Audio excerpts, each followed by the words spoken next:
नमस्कार साथियों, स्वागत है आपका हमारे YouTube चैनल दृष्टि फॉर ऑल एग्ज़ाम में। हमने पिछली वीडियो में जैसे बताया था कि हम एक एनसीईआरटीज़ का समरी का वीडियो लेके आएंगे जिसमें आप कम समय में एनसीईआरटीज़ को कैसे पढ़ सकते हैं इसके बारे में आपको फुल जानकारी मिलेगी। और साथ में हम आपको ये भी बताएंगे कि कौन कौन से मुख्य पॉइंट्स को इसमें से आपको हाईलाइट करना है किसी भी एनसीईआरटीज़ के किताब में से। आप जैसे स्क्रीन पे आप देख रहे हैं कि उसी क्रम में ये हमारा पहला वीडियो बनेगा और स्क्रीन पे आप देख रहे हैं कि हमारे पास 3 मुख्य पॉइंट्स पे ध्यान देना है, जिसमें पहला पॉइंट्स है किस प्रिंसिपल, दूसरा है हमें एनसीईआरटी क्यों ज़रूरी है और तीसरा है कि हमें एनसीईआरटी कौन कौन से पढ़ने चाहिए।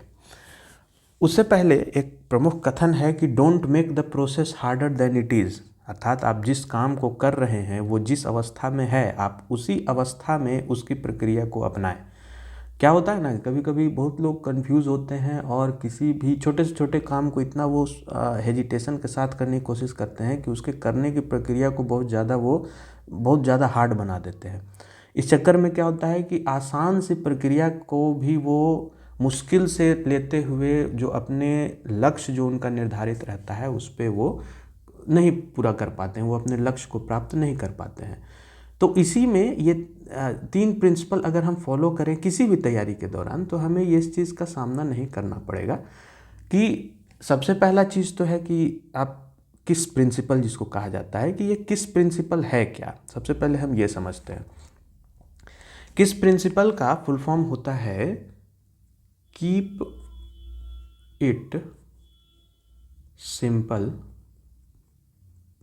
स्टूपिड, अर्थात किसी भी चीज़ को आप जितना सिंपल रखें, जितना साधारण, जितना सामान्य रखें वो आपके लिए बहुत इम्पोर्टेंट होता है।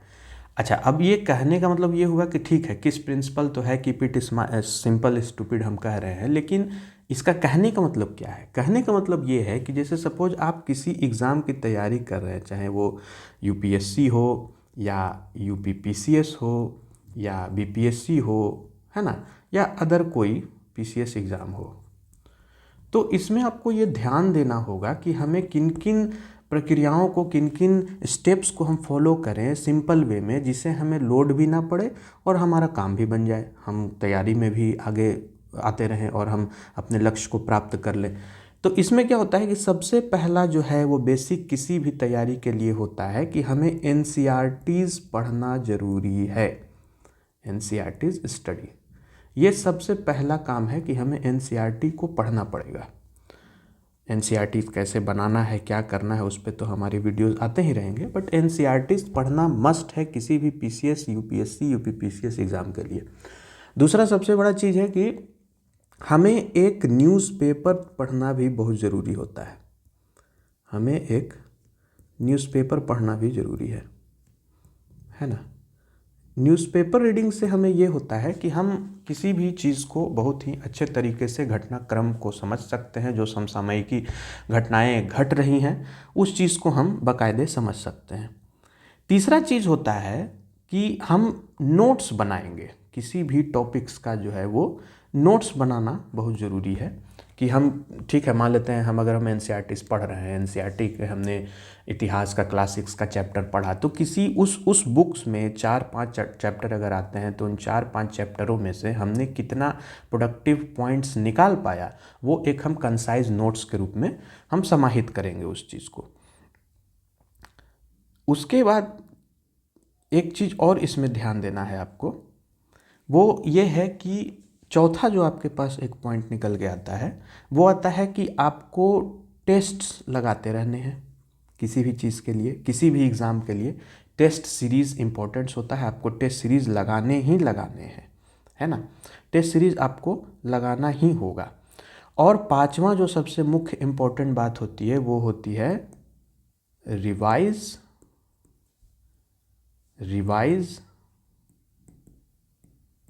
And revise. ये बहुत ज़रूरी है, अगर आप ये नहीं करते हैं तो आपको प्रॉब्लम हो सकती है। इसके बाद हम लोग आते हैं कि हम इसी प्रक्रिया में हम आगे बढ़ेंगे कि एनसीईआरटीज़ हमें क्यों ज़रूरी हैं। देखिए, एनसीईआरटीज़ को पढ़ना क्यों ज़रूरी है, क्योंकि भाई हम तैयारी कर रहे हैं तो हमें एनसीईआरटीज़ को क्यों पढ़ें, तो इसलिए हम पढ़ेंगे क्योंकि एनसीईआरटी जो है वो आप जान ही रहे हैं कि भारत सरकार के द्वारा जो है ये इसका संकलन किया जाता है और पाठ्यक्रम के हिसाब से कौन से क्लास में किस किस बच्चे को किस तरीके से पढ़ना चाहिए उस पर बाकायदे पाठ्यक्रम बना करके फिर हमारे सामने पेश किया जाता है। तो इसमें सबसे पहला एनसीईआरटी पढ़ने का कारण ये है क्योंकि ये जो है वो साइंटिफिक अप्रोच के अनुसार बनाया गया है। मतलब कि आपको किसी भी सब्जेक्ट्स में आपको एक साइंटिफिकली अप्रोच मिलेगा कि हाँ आप उस चीज़ के बारे में सोच सकते हैं, समझ सकते हैं कि हाँ भाई ये चीज़ हो रहा है तो ये क्यों हो रहा है, ऐसा क्यों हो रहा है, ऐसा क्यों नहीं हो रहा है। तो ये चीज़ आपको एनसीईआरटीज़ में देखने को मिलती है।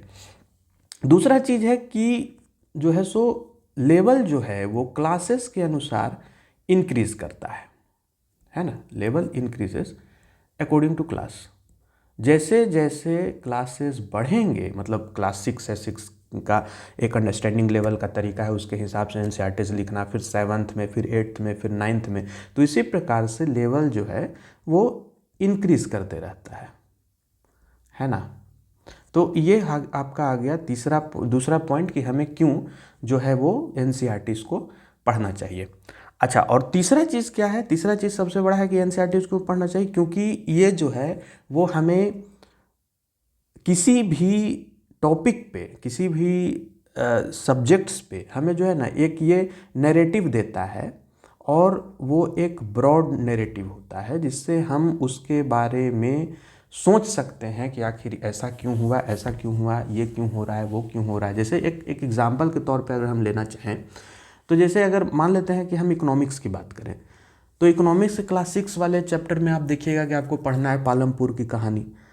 तो भले वो पालमपुर की कहानी को बता रहा है लेकिन उस पालमपुर के कहानी में आपको ऑल ओवर इंडिया का वो डिस्क्रिप्शन भी दे रहा है कि किस प्रकार से आपको जो है उस पर काम करना है। मतलब कहने का मतलब ये हुआ कि पालमपुर में घटना एक बताता है कि हमें एक अच्छी सड़क बन गई है पालमपुर में, स्कूल्स खुल गए हैं, आपके नलकूप हैं, सड़कें हैं। तो ये सब हमें बताता है कि किसी भी अर्थव्यवस्था में संसाधन की कितनी उपयोगिता है और संसाधन का कितना महत्वपूर्ण है, उसके बारे में जानकारी हमें एनसीईआरटीज़ के बेसिक्स नॉलेज के जरिए उस पालमपुर की कहानी में पता चलता है।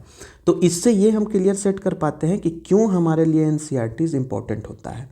तो हमने पहले दो में बताया आपको कि 21 प्रिंसिपल के तहत किसी भी तैयारी में आपको एक सिंपल फार्मूला लगाना है कि हमें प्रतिदिन एक एक क्रमबद्ध तरीके से अपनी तैयारी को लेकर के चलना है, जिसमें सबसे पहला आएगा कि एनसीईआरटी आपके पास होना चाहिए, न्यूज़पेपर रीडिंग की हैबिट होनी चाहिए, नोट्स बने होने चाहिए, उस पर्टिकुलर एग्ज़ाम के लिए आपको टेस्ट जो है सो लगाते रहना चाहिए। और पांचवा सबसे इम्पोर्टेंट हो जाता है कि प्रत्येक इंटरवल के टाइम पे आप रिवाइज़ करिए। कभी इस पर भी बात करेंगे कि रिवाइज़ जो है वो कैसे करते हैं। इसमें भी एक साइंटिफिक अप्रोच होता है कि 7 दिन बाद, 15 मिनट बाद, फिर 1 हफ्ते बाद, फिर 15 दिन बाद, फिर होता है आपका 1 महीने बाद, फिर 3 महीने बाद, और 3.5-4 महीने के बाद जब आप रिवीजन करिएगा तो आपको वो माइंड में बैठ जाएगा। उस पर हम कभी विस्तार से उस पर चर्चा करेंगे। फिलहाल हमारा जो इस वीडियो का जो मेन मोटो है वो है कि हम एनसीईआरटीज़ को क्यों पढ़ें। तो हमने ये समझ लिया कि एनसीईआरटी को क्यों पढ़ना चाहिए, क्योंकि वो एक साइंटिफिक अप्रोच को लेकर के चलता है, साथ में हमको एक किसी भी कंसेप्ट को लेकर के एक अच्छा एक नैरेटिव सेट करता है। और तीसरा चीज़ है क्योंकि जैसे जैसे क्लासेस बढ़ेंगे वैसे वैसे उसके अंडरस्टैंडिंग लेवल भी बढ़ती जाती है उस किताब की। अब सवाल उठता है कि भाई ये तो नॉर्मल हो गया कि एनसीईआरटीज़ की ये जो है सो विशेषताएँ हो गई, लेकिन हमें ये भी जानना होगा कि क्या हम अगर किसी भी एग्ज़ाम्स की तैयारी कर रहे हैं तो क्या ये इम्पोर्टेंट है कि हम सारे एनसीईआरटीज़ को पढ़ें या फिर कुछ ही एनसीईआरटीज़ को पढ़ने से भी काम चल सकता है ना। तो जैसे अब क्या होता है कि मुख्यतः किसी भी एग्ज़ाम के लिए ये जो आपके पास 5 जो टॉपिक्स हैं, कहने का मतलब कि हिस्ट्री, ज्योग्राफी, पॉलिटी, इकोनॉमिक्स और साइंस। अब क्या है कि उसी में लोग स्पेसिफिक क्या करते हैं कि ज्योग्राफी और इन्वायरमेंट को एक साथ यहाँ पे ये कर देते हैं कि हाँ भाई जो है यहाँ पे आपका इन्वायरमेंट भी ऐड हो जाएगा।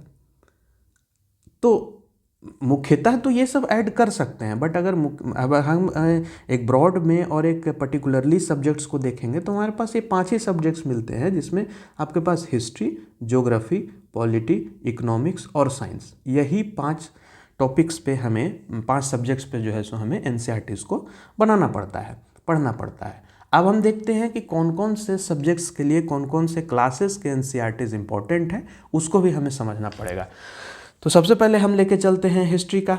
तो हिस्ट्री के लिए सबसे पहले क्लास 6 की एनसीईआरटीज़, 7 की एनसीईआरटीज़, 8 की एनसीईआरटीज़, ठीक है। और आगे और चलेंगे तो आपके पास 9th की भी एनसीईआरटीज़ हमें पढ़नी होंगी, 10th की NCERTs, 11th and 12th।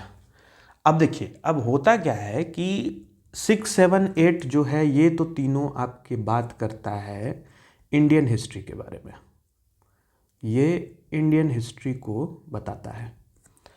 9, 10th जो है वो आपका वर्ल्ड हिस्ट्री को बताता है ना। 9, 10th जो है बेसिकली न्यू एनसीईआरटीज़ में क्या है ना कि ये कंटेम्प्ररी वर्ल्ड और इंडिया दोनों को ये ध्यान में लेकर के चला है, तो इसलिए ये इम्पोर्टेंट हो जाता है यूपीएससी के लिए। तो भाई इसको पढ़ना ही है, बट पीसीएस स्तर पे जैसे आप यूपी पीसीएस की बात करें या बीपीएससी की बात करें या अदर पीसीएस स्टेट एग्ज़ाम की बात करेंगे, तो उसमें कहीं कहीं पे लोग 9th और 10th वाले एनसीईआरटीज़ को नेग्लेक्ट कर देते हैं कि उससे कोई इतना दिक्कत वाली बात है नहीं। क्लास 11th का जो न्यू एनसीईआरटीज़ है, वो न्यू एनसीईआरटीज़ क्लास 11th के लिए जो है वो आपका, इसमें क्या होता है कि न्यू एनसीईआरटीज़ में तो आपको वर्ल्ड हिस्ट्री का पढ़ना ही है, और साथ में इसमें रिकमेंड किया जाता है आरएस शर्मा, है ना, आरएस शर्मा एंशिएंट के लिए, मतलब प्राचीन के लिए, और दूसरा है आपके पास सतीश चंद्रा आपका मेडिवल के लिए, ठीक है। अब ये चीज़ तो हो गए आपके क्लास 12th के एनसीईआरटीज़ के लिए कि आपके पास आरएस शर्मा का एनसीईआरटी होना चाहिए और फिर आपके पास सतीश चंद्रा का एनसीईआरटीज़ होना चाहिए। ये दोनों ओल्ड एनसीईआरटीज़ में बेसिकली ये आते हैं, इसको हम लोग ओल्ड एनसीईआरटी कहेंगे। और अगर क्लास 12th के एनसीईआरटीज़ की हम बात करेंगे तो क्लास 12th का जो एनसीईआरटीज़ है उसके लिए इम्पोर्टेंट है बिपिन चंद्रा की जो ओल्ड एनसीईआरटी है उसकी समरी, उसके एनसीईआरटी समरीज को हमें पढ़ना चाहिए किसी भी हिस्ट्री एग्ज़ाम के लिए। तो हमने ये समझ लिया कि हिस्ट्री के लिए हमारे पास 6, 7, 8 तो जो न्यू एनसीईआरटीज़ जो हैं ये आपके न्यू एनसीईआरटीज़ हो जाएंगे, ये न्यू एनसीईआरटीज़ हैं। और ये इंडियन हिस्ट्री को बेसिकली ये टारगेट करता है। 9, 10th जो है वो इंडियन प्लस में उसके साथ साथ में वर्ल्ड में क्या चल रहा था, जैसे आपके पास फ्रेंच रिवॉल्यूशन के समय क्या हो रहा था, और अगर मान लेते हैं कि इधर इंडियन हिस्ट्री में, मॉडर्न हिस्ट्री में अगर कुछ घटनाएं घट रही हैं तो उसी समकालीन में वर्ल्ड में क्या घटना घट रही थी उस पर थोड़ी सी हमें जानकारी मिलती है। तो ये चीज़ हमें 9th और 10th के एनसीईआरटी में मिलती है। 11th एनसीईआरटी पूरा जो है सो आपका वर्ल्ड हिस्ट्री पे है न्यू एनसीईआरटीज़ में, और उसके बाद जो है हम प्राचीन के लिए हम आरएस शर्मा एंशिएंट हिस्ट्री का और सतीश चंद्रा जो है ये दोनों हम फॉलो कर सकते हैं। और 12th एनसीईआरटीज़ के लिए जो है सो आपके पास बिपिन चंद्रा का जो है सो एनसीईआरटीज़ इम्पोर्टेंट होता है। तो ये हो गया आपका हिस्ट्री को लेकर के एनसीईआरटीज़ का। अब हम बात करेंगे ज्योग्राफी के एनसीईआरटीज़ में कौन कौन से एनसीईआरटीज़ हमें पढ़ने हैं और किस प्रकार से उसके अप्रोच को लेकर के चलना होगा।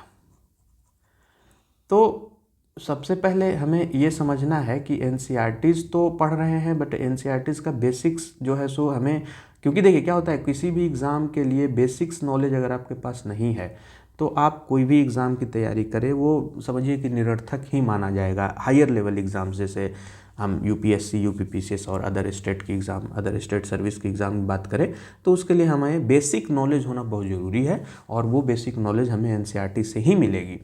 अच्छा, उसके बाद हम ज्योग्राफी की अगर बात करें तो ज्योग्राफी में फिर अगेन क्लास 6 की, 7th की, 8, 9, 10, 11 और 12th इनकी एनसीईआरटीज़ हमें पढ़नी पड़ेगी ज्योग्राफी के लिए। अब इसमें क्या होता है कि बेसिकली लोग क्या करते हैं कि इसको इतना को वो इग्नोर करके और इतने पे फोकस करते हैं जो न्यू एनसीईआरटीज़ के बारे में है। ये भी आपका अप्रोच कहीं हद तक सही है, बट इस पे भी जो है सो हमें इस पर ध्यान देना चाहिए कि कुछ चीज़ें होती है जो यहाँ से आपको वन लाइनर के रूप में आराम से मिल सकता है, वन लाइनर के रूप में।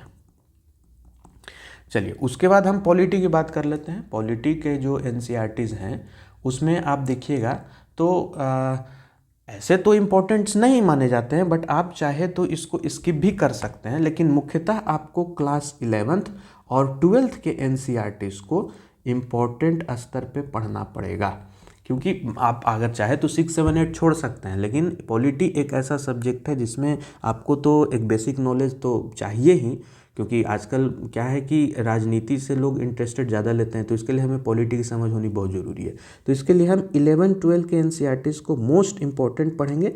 बाकी 6 to 10 की अगर हम बात करें तो 6 to 10 में जो है सो आप इसको स्किप भी कर सकते हैं। ये उतना मतलब उतना इम्पोर्टेंट इसको नहीं माना जाएगा, इसको हम लीस्ट इम्पोर्टेंट की कैटेगरीज में रखेंगे। अब आते हैं इकोनॉमिक्स पे। अगेन इकोनॉमिक्स में अगर आप देखिएगा तो क्लास 11th तो आपको पढ़ना ही है, और क्लास 12th का आपको मैक्रो इकोनॉमिक्स पढ़ना पड़ता है किसी भी एग्ज़ाम्स के लिए, क्योंकि इसी से ही ज़्यादा आपके सवाल आते हैं। अगेन ये जो है ये दोनों जो है सो आपके इम्पोर्टेंट चैप्टर हो जाते हैं, इम्पोर्टेंट ये एनसीईआरटीज़ हो गए। बाकी 6 to 10 की अगर हम बात करेंगे तो 6 to 10 में जो है सो आप उसको छोड़ भी सकते हैं। वो एक छोटा सा चीज़ है जो हम जब आगे वीडियो जो हम बनाएंगे तो हम 6 to 10 को मुश्किल से आप 2 से 3 वीडियो, ज़्यादा से ज़्यादा 4 वीडियो में हम इसको समाप्त कर देंगे, और ये लीस्ट इम्पोर्टेंट की कैटेगरी में हम इसको रखेंगे। अब आते हैं हम साइंस पे, क्योंकि साइंस बहुत ही इम्पोर्टेंट हो जाता है। तो साइंस के लिए क्या है कि आपको कुछ नहीं करना है, 8 to 10th का जो है वो एनसीईआरटीज़ क्लासेस का आपको साइंस पढ़ लेना है। इससे ज़्यादा का साइंस पढ़ने की उतना कोई ज़रूरत है भी नहीं, क्योंकि आपको इसमें बेसिक अच्छा एक चीज़ और होता है इसमें कि आपके पास साइंस में फिजिक्स, केमिस्ट्री और बायो 3 सेक्शन ये बंट जाते हैं, और 3 सेक्शंस तो हो ही जाते हैं। इसके साथ साथ क्या होता है कि फिर हमें लोग कहते हैं कि और क्या इसमें करना चाहिए जो हमें एक समग्र रूप से तैयारी की जा सकती है। तो हमें कुछ करना नहीं है विशेष, 8 to 10th वाले एनसीईआरटीज़ को हम पढ़ लेंगे, और ये तीनों सेक्शंस को अलग अलग बांट के पढ़ लेते हैं तो हमारा एनसीईआरटीज़ कंप्लीट हो जाएगा। अब तो क्या होता है कि एनसीईआरटीज़ जो पढ़ने का अप्रोच है, पिछले वीडियो में हमने आपको बताया था कि आपको 3 स्टेप्स में एनसीईआरटीज़ को पढ़ने चाहिए। 3 स्टेप्स क्या क्या है? पहला स्टेप्स है कि बस उसको आप पढ़िए, है ना। दूसरा स्टेप होता है कि आप उसको हाईलाइट करिए, और तीसरा इम्पोर्टेंट स्टेप्स होता है कि आप उसमें से इम्पोर्टेंट पॉइंट्स को निकाल सकते हैं। ये हो गए आपके 3 स्टेप्स टू स्टडी एनसीईआरटी। तो ये अप्रोच अगर आप लेकर के चलते हैं तो एनसीईआरटीज़ आपको कम समय में ये चीज़ जो है सो आप सीख सकते हैं। हम ये वीडियो बना रहे हैं, हम ये वीडियो आपके सामने ला रहे हैं, ये एनसीईआरटी सीरीज़ का वीडियो है ना। आप इसको जो है, अगर आप हमारे इस वीडियो को फॉलो करते हैं तो आपको कम समय में एनसीईआरटीज़ की सारी पकड़ हो जाएगी। एक एक स्टेप्स को समझ जाइएगा, किस प्रकार से नोट्स बना सकते हैं हम एनसीईआरटी से, कैसे हम एनसीईआरटीज़ को पढ़ सकते हैं, है ना। एक होलिस्टिक वे में हम स्टेप बाय स्टेप इस चीज़ को लेकर के चलेंगे। इसके लिए आपको हमारा जो यूट्यूब चैनल है दृष्टि फॉर ऑल एग्ज़ाम, उसको आप सब्सक्राइब करिए। उसमें एक प्लेलिस्ट आएगा, प्लेलिस्ट का नाम है एनसीईआरटी प्रोग्राम। इस एनसीईआरटी प्रोग्राम को आप फॉलो करिए, और आप एनसीईआरटी पढ़िए अपने हिसाब से, जो एनसीईआरटी पढ़ना है पढ़िए, बट हमारे इस एनसीईआरटी प्लेलिस्ट, जो एनसीईआरटी प्रोग्राम प्लेलिस्ट है, उसके ज़रिए आप जो है वो एक आपको एक प्रैक्टिकली अप्रोच मिलेगा और आप उससे एनसीईआरटी कम समय में रिवाइज कर पाएंगे और फिर बाकी इस चीज़ का आपको आगे दिक्कत नहीं होगा। साथ में हम कुछ ही जैसे ही हम कोई किसी टॉपिक्स का, जैसे मान लेते हैं अभी हम इकोनॉमिक्स शुरू करने वाले हैं, तो इकोनॉमिक्स की जब हम एनसीईआरटी चलाएंगे और जैसे ही इकोनॉमिक्स समाप्त होगा उस पर हम क्विज़ भी लेकर के आएंगे, जो आपको एनसीईआरटी के किताब के अंदर के ही सवाल होंगे, जिससे आप एनसीईआरटी पर एक अच्छा पकड़ बना पाएंगे और आप किसी भी एग्ज़ाम के लिए आप उस चीज़ को यूज़ कर सकते हैं। तो आप इस चीज़ को फॉलो करिए और हमारे टेलीग्राम चैनल से जुड़ जाइए, दृष्टि फॉर ऑल एग्ज़ाम। वहाँ पर आपको सारे पीडीएफ मिल जाएंगे, जो पर डे अपडेट्स हम लोग देते हैं उस चैनल पे, उसका पीडीएफ वहाँ पे अवेलेबल रहता है। और हमारे दृष्टि for all exam YouTube channel को सब्सक्राइब करिए। धन्यवाद।